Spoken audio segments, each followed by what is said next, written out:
They say they wanna kick it poolside, but we're on the beach.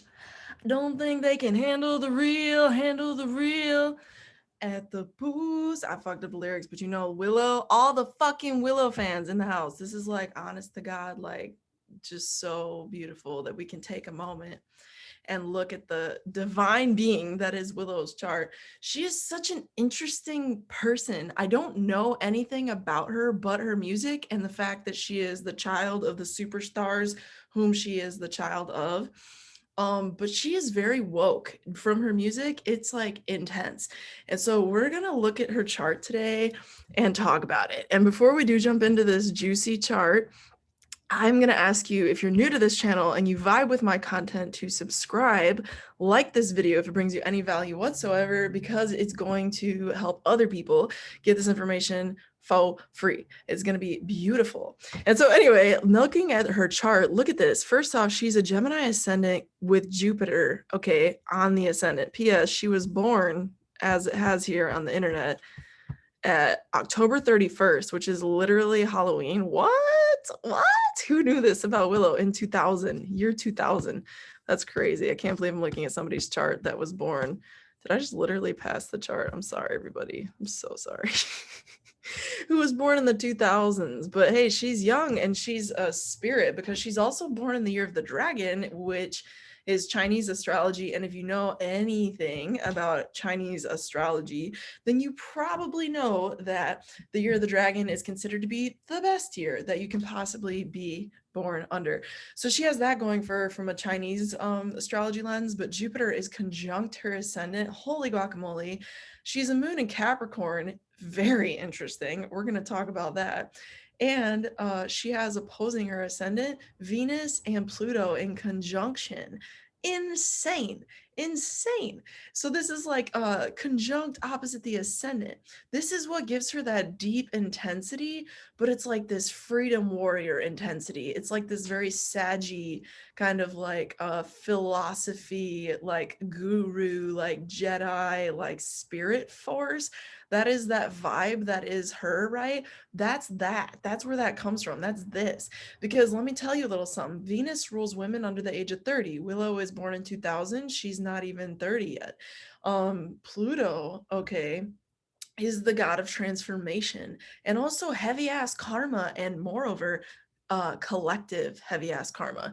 So she's like this divine, like feminine, like spirit philosophy warrior who like brings endings to societal bullshit through like Jedi hacking with like her philosophical words, because that brings us to her ascendant being in Gemini, right?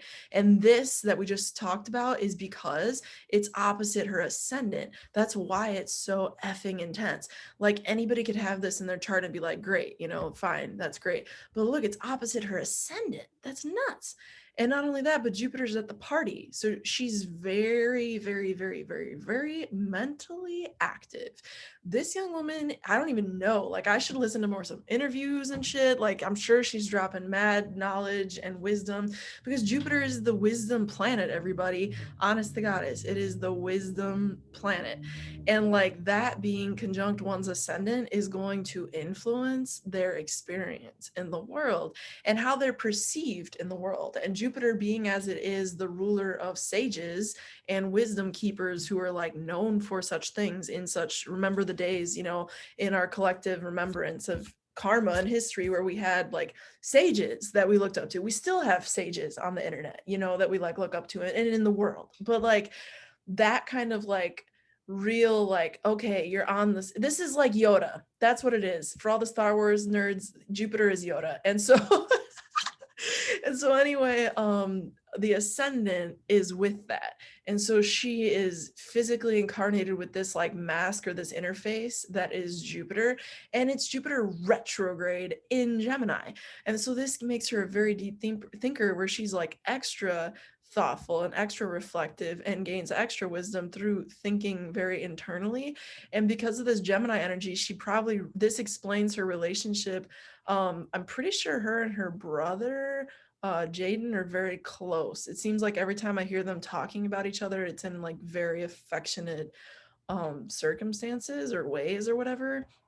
And this explains their deep like connection, because Gemini is the sign of siblings, and Jupiter retrograde on the ascendant in Gemini in particular is going to give a proclivity to go deep retrograde philosophically Jupiter with said kin, because Gemini is siblings. Moving on, her north node is in Cancer, south node is in Capricorn, conjunct the moon. Interesting by sign. Why is moon in the south node super interesting? Because the moon is the ruler of the sign that her north node is in. The moon rules Cancer, you see, but in this case, the moon is not only with the south node, but the moon is the indicator of the north node. So this implies to me a very fascinating dynamic in her chart that explains some of this old life energy and why she is so like, she feels like an advanced soul. Like every time I hear her talk, she seems really pissed underneath the surface, but she's like super articulate and like very powerful.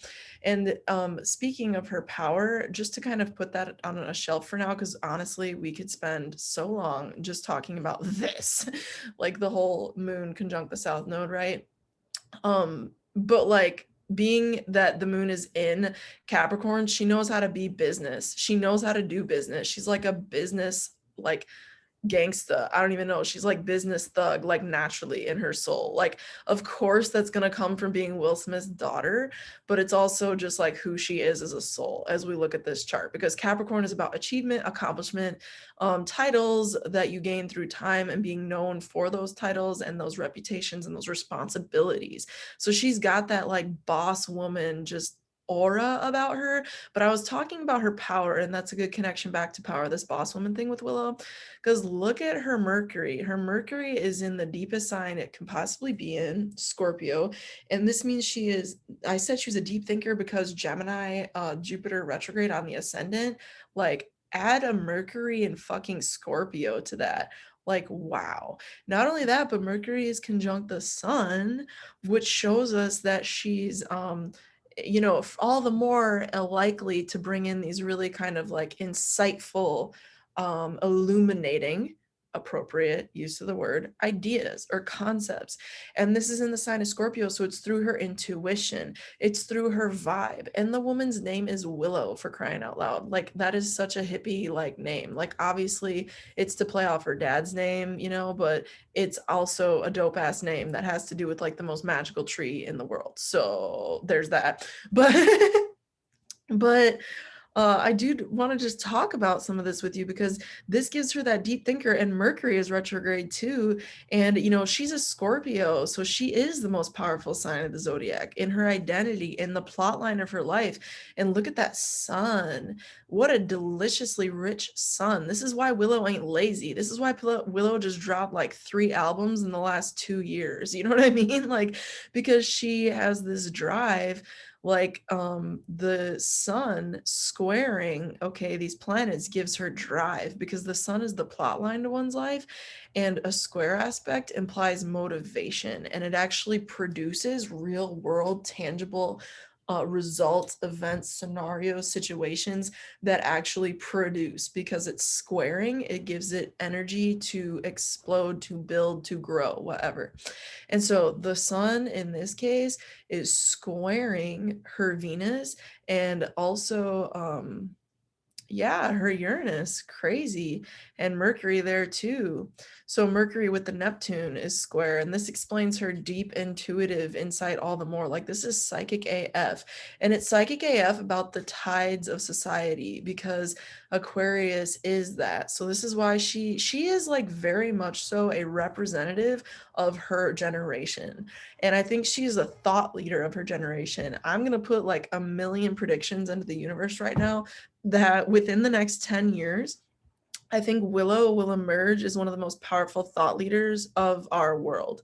of the generation at hand that she is a part of. I fucking am predicting it. I'm boldly predicting it because look at how well she embodies this era of the Pluto and Scorpio, or excuse me, the Pluto and Sagittarius generation. The Pluto and Sagittarius generation is taking place, okay, in they're beginning to ripen in their adult, like, I shouldn't say ripen. They're beginning to truly enter from like that range of like children into like young adults. That's what this whole generation is like starting to get a taste of, and especially like the first half of Pluto born, because you know it takes years, but like this is her coming into herself in this lifetime, and this is the era that we're in right here, Aquarius, which is her midheaven. So this is her public point of how she's going to manifest in terms of her legacy, in terms of her long-term roots. And we're in the age of Aquarius. If you didn't see my Jupiter Saturn conjunction video, duh, check it out. What is you doing? But for real though, it's super informative, and it tells you a lot about like how this era of time is crystallizing in the next 20 years in particular. So I'm predicting that Willow Smith will be one of the most powerful thought leaders in the entire world in the next 10 years, within the next 10 years. That's my official prediction. With the moon is in Capricorn and Mercury and Sun in Scorpio, she has a lot of motivation. And Mars, oh, boy, girl, whoever you is watching this, look at this shit.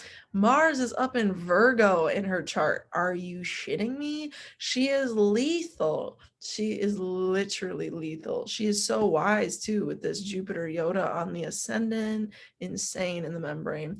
And Mars at this master degree, not a critical degree. It ain't 29 degrees, it's 28, but still, Mars is right there at the end of that Virgo. Like, hey, I'm a boss ass Virgo Mars. Mars loves being in the sign of Virgo. It gets shit done. She will get so much done in her lifetime. She's literally just warming up.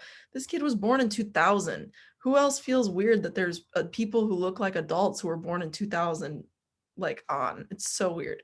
But but for real, you know, look at her Saturn too, man. When she has her Saturn return, because her Saturn is in Taurus, an earth sign, she'll really start to ground some of these constructs that she stands for. I'm totally intrigued to see what she's gonna do. She's already a badass musician with like really woke content. So, you know, but anyway, I hope you enjoyed this video. I could talk for hours about any chart. I am available for booking services. If you're looking for a reading from a good astrologer, you can find my email address in the description box down below. And with that said, through next time, until next time, may the stars be with you. Peace.